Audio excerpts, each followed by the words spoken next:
Hey everybody, I'm John. I collect cards.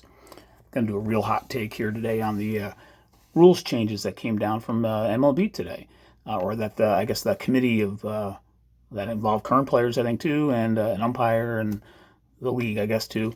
Going to have three rules changes going into effect next year. They're all pretty significant.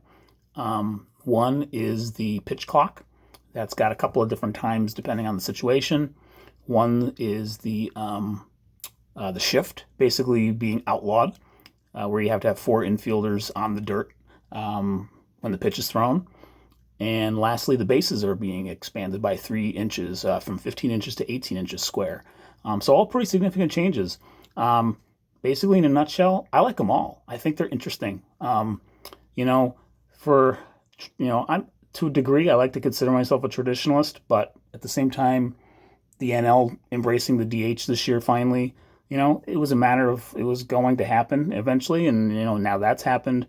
My whole thing about like traditionalism, sort of like love baseball history, but once we had interleague play, it was like all bets are off. And that was 25 years ago now, roughly when the interleague came on board. So I think these are actually on the surface anyway, well thought out changes. The games are too long. Batting averages of balls in play have really gone down. I think I read by 10 points in the last like 10 or 12 years. That's pretty significant.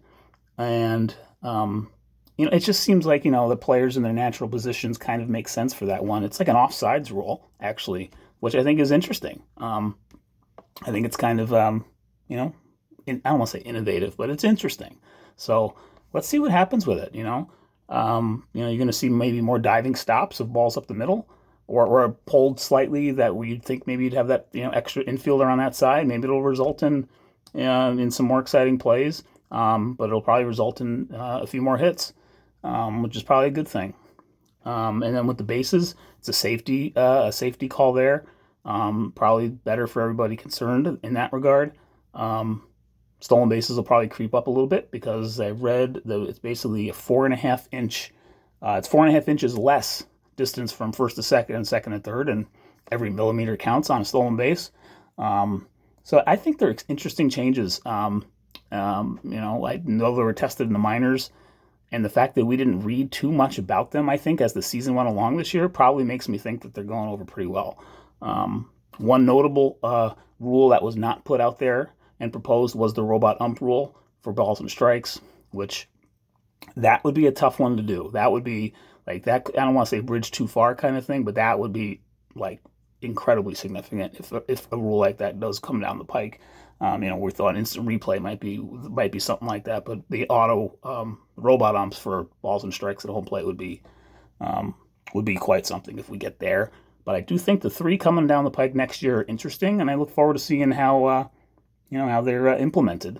We'll see how the players adapt, or some will try to take advantage of every little edge they can get, and that's the name of the game in any sport. And so in some ways there's going to be more chess playing and strategy in that regard, between managers maybe, or between players and players, like in between pitches, or just I think it's going to be interesting. We'll see how it plays out, and that's basically what I had to say about it. So until my next video, have a great weekend.